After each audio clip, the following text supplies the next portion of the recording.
श्रीमती रामानुजाय नमः। भीष्मद्रोणतटा जयद्रथजला गान्धारनीलोत्पला शल्यग्राहवती कृपेण वहनी कर्णेन वेलाकुला अश्वत्थामविकर्णघोरमकरा दुर्योधनावर्तिनी सोत्तीर्णा खलु पाण्डवैरणनदी கைவர்த்தகः கேசவः.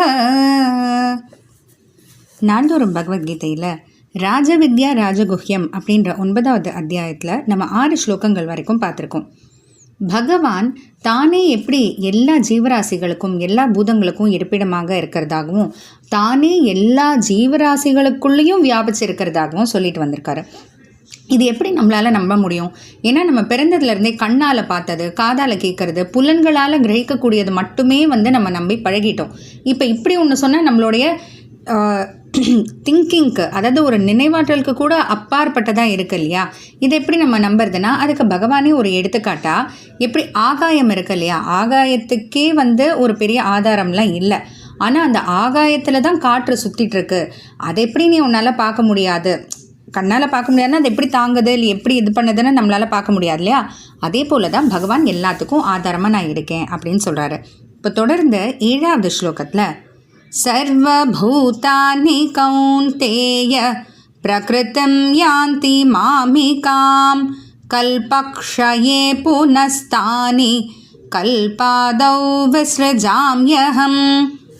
இந்த ஸ்லோகத்தில் பகவான் தன்னுடைய சங்கல்ப சக்தியாலேயே, சங்கல்ப சக்தினா தன்னோட நினைவாற்றல்னாலேயே உலக அனைத்தையும் எப்படி படைக்கிறேன், அழிக்கிறேன் அப்படின்றத சொல்கிறாரு.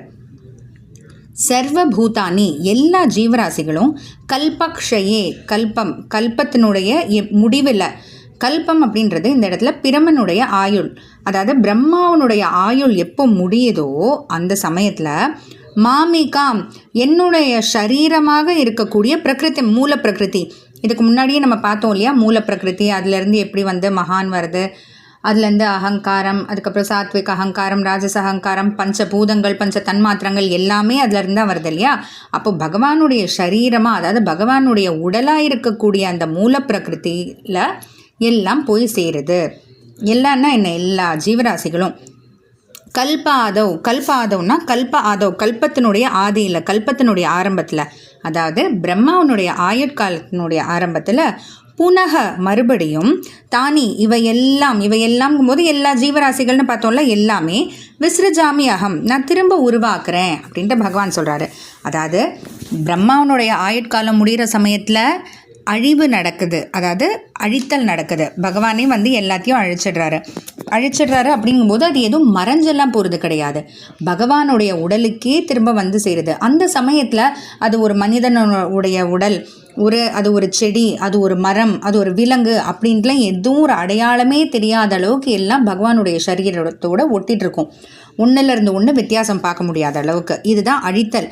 பிறகு பிரம்மாவனுடைய ஆயுட்காலம் தொடங்குற சமயத்தில் பகவானே தன்னுடைய சரீரம், அதாவது அந்த மூல பிரகிருத்தியிலேருந்து எல்லாத்தையும் திரும்ப உருவாக்குறாரு. அந்த சமயத்தில் தான் எல்லாத்துக்கும் ஒரு உடல் எடுத்துக்கொண்டு ஒரு பிறவி அப்படின்ட்டு எடுக்குது. இதுதான் படைத்தல். அப்போ படைத்தலாகட்டும் அழித்தலாக இருக்கட்டும் நானே செய்கிறேன். ஆனால் இதுக்காக பகவான் இறங்கி கல் மண்ணெல்லாம் எடுத்து செய்கிறாரான்னு கேட்டால் இல்லை. தன்னுடைய சங்கல்ப சக்தியாலேயே, தன்னோட நினைவாலேயே, நினைத்த மாத்திரத்திலேயே இதெல்லாம் செய்கிறேன் அப்படின்றத சொல்கிறாரு. இப்போ இந்த படைத்தல் அழித்தல் அப்படின்னு இருக்கு இல்லையா? இந்த அழித்தல் அதாவது பகவானுடைய சரீரத்திலேயே, அந்த மூல பிரகிருத்திலேயே எல்லாம் திரும்ப போய் ஒட்டிக்கொள்வது, இதை தான் பிராகிருத பிரளயம் அப்படின்னு சொல்கிறது உண்டு. அடுத்து இன்னொரு விதமான பிரளயம் இருக்குது, அதுதான் மோக்ஷம். அதாவது திரும்ப திரும்ப இந்த சம்சாரமில் பிறந்து இறந்து பாவங்கள் சேர்த்து இந்த மாதிரிலாம் தேவையே இல்லாமல் திரும்ப பிறவியே இல்லாத அளவுக்கு மோக்ஷம் போய் அடையிறோம் இல்லையா? அதை தான் ஆத்யந்திக பிரளயம்னு சொல்கிறது உண்டு. இன்னொரு விதமான பிரளயம் பிரம்மாவுக்கு ஒரு பகல் வேளை முடிஞ்சால் முதல் 3 உலகங்கள் மட்டும் அழியும். அதே போல் பிரம்மாவனுடைய இரவு வேளை முடிஞ்சால் திரும்ப அந்த 3 உலகங்கள் மட்டும் அழியும். இது பேர் நைமித்திக பிரளயம்னு பேர். அடுத்ததாக ஒவ்வொரு ஜீவராசியும், அதாவது ஒரு செடியாக இருக்கட்டும், விலங்காக இருக்கட்டும், மனிதர்களாக இருக்கட்டும், பிறந்து இறக்குறாங்க இல்லையா, அது நித்திய பிரளயம்னு மொத்தம் 4 விதமான பிரளயம். ஆனால் அது எல்லாத்தையுமே பகவான் நினைத்த மாத்திரத்திலே தன்னோட சங்கல்ப சக்தியாலேயே பண்ணுறாரு அப்படின்றது தான் ரொம்ப ஆச்சரியமான விஷயம். தொடர்ந்து பார்க்கலாம். ஜெய் ஸ்ரீ கிருஷ்ணா.